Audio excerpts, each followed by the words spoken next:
बिस्मिल्लाहिर्रहमानिर्रहीम। 12वीं जमात के अज़ीज़ तलबा व तालिबात, अस्सलामु अलैकुम।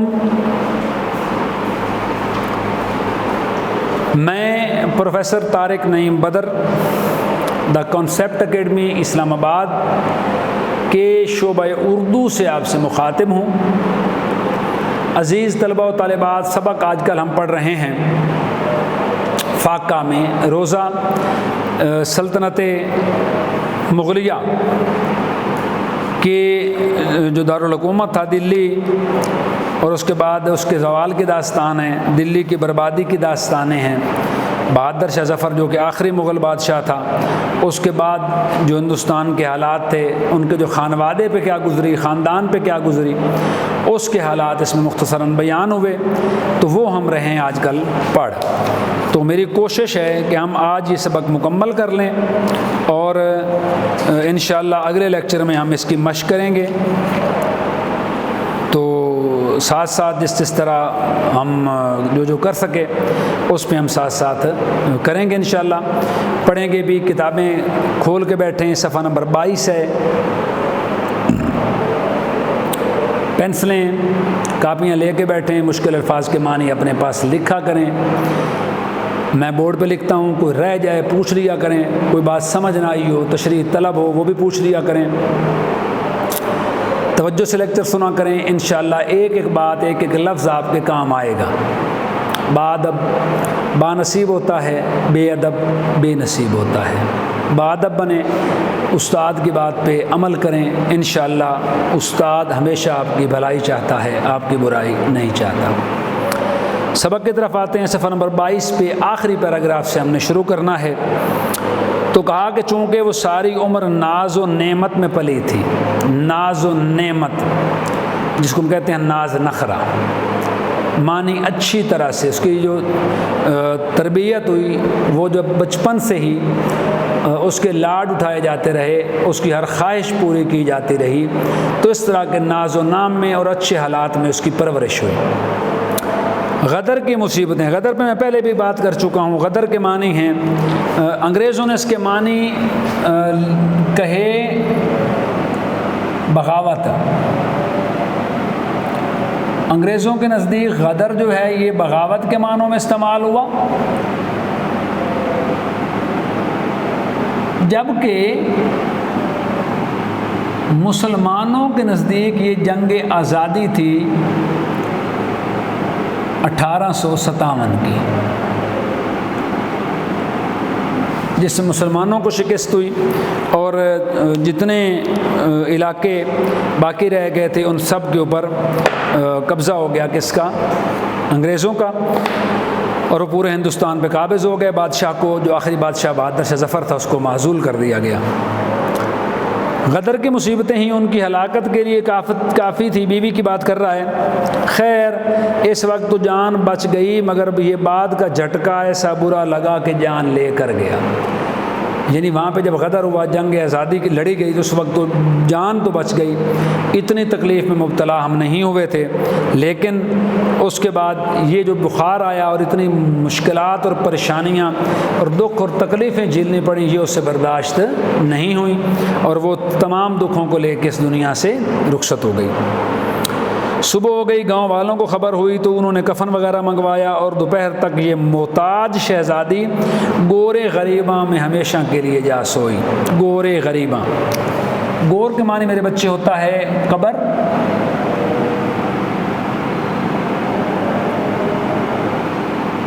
गरीब की कब्र,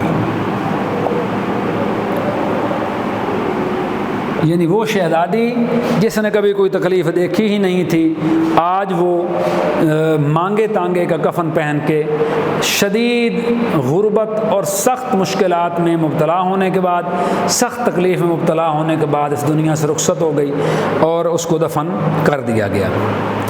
अब हमको खाने की फ़िक्र हुई, क्योंकि खाना तो वही था, अनाज तो वही था, जो गीला हो गया वो ना तो वो सुखाया जाएगा तो वो बदबू छोड़ देता है, ज़ाहिर उसमें बू आना शुरू हो जाती है। जब वो गीला हो जाता है तो वो खाने के काबिल तो रहा नहीं, क्योंकि अनाज सब भीग कर सड़ गया था।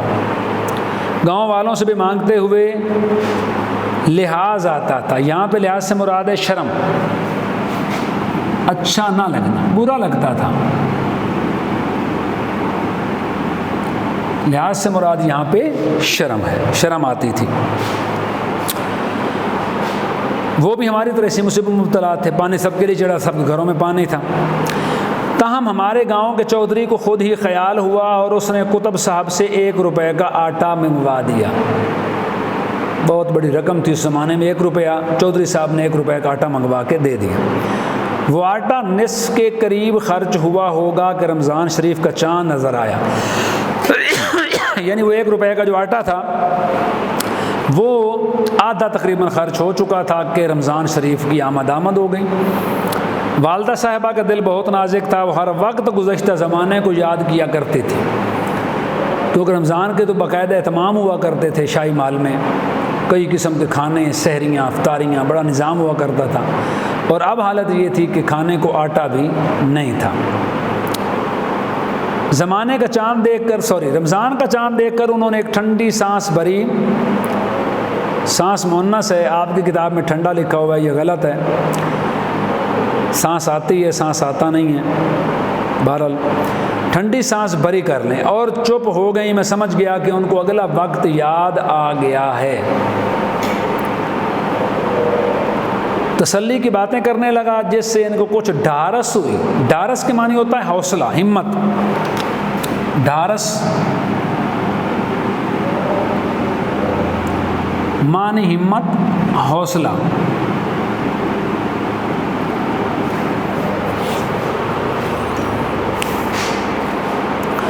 चार 5 दिन तो आराम से गुजर गए, मगर जब आटा ख़त्म हो चुका तो बड़ी मुश्किल पेश आई।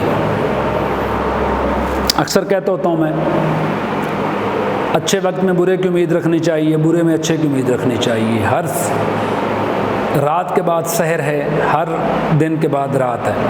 अल्लाह का बनाया हुआ निज़ाम है, वो दे के भी आज़माता है और ले के भी आज़माता है। मेरे बच्चे ये बात याद रखें, फ़कीर होते हुए देर नहीं लगती। एक लम्हे में वो बादशाह से फ़कीर कर देता है। बहरहाल हम सोचते हैं कि मैं हमेशा अमीर रहूँगा, सेहतें हमेशा ऐसी कायम रहेंगी, हालात हमेशा अच्छे रहेंगे, तो हम गलती पे हैं। वो अगर दे के आज़माता है तो फिर वापस ले के भी आज़माता है। सवाल करते हुए शर्म आती थी और पास एक कौड़ी न थी। आप एक पैसा कह लें, छोटी सिक्का हुआ करता था, कम तरीन कीमत, ज़रा सा भी, एक आना, एक पैसा समझ लें आप। शाम को पानी से रोज़ा खोला, भूख के मारे कलेजा मुँह को आता था। पेट तो रोटी मांगता है, कहता चोरी करो, मजदूरी करो, नौकरी करो, बिजनेस करो, जहाँ से मर्जी करो, मुझे भरो।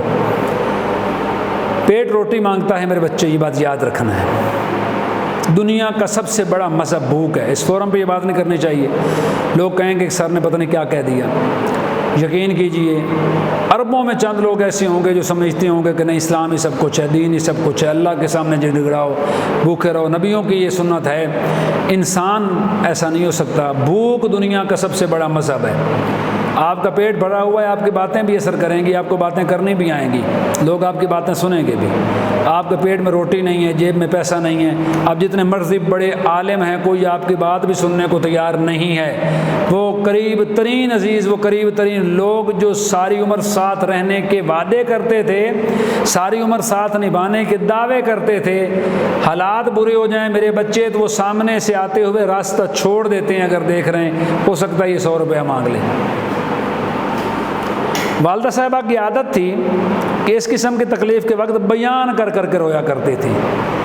बैन कर कर के लम्मियाँ बाहीं कर कर रोंदी यारां नू लै लै ना भिरावां दा।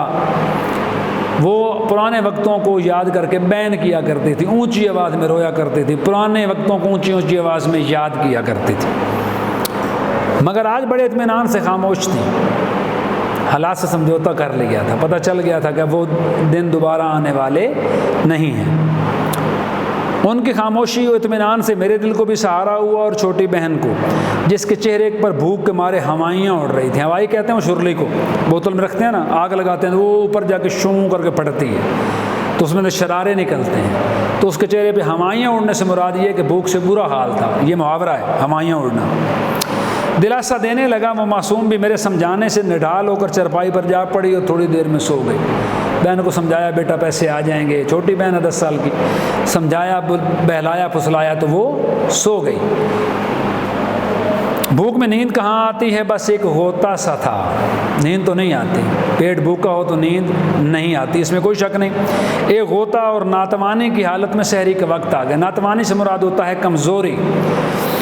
वालदा साहब उठी और तहज्जुद की नमाज के बाद जिन दर्दनाक अल्फाज में उन्होंने दुआ मांगी उसकी नकल करना महाल है। महाल के मानी होता है मुश्किल।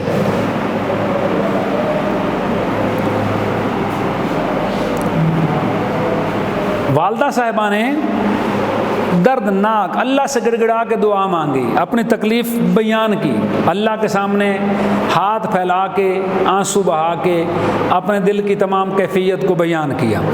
हासिल मतलब यह है कि उन्होंने दरगाह इलाही में अर्ज़ किया कि बहुत कुछ मांगा। कहता है मैं खुद मुख्तसर खुलासा बयान करता हूँ। कहा हमने ऐसा क्या कसूर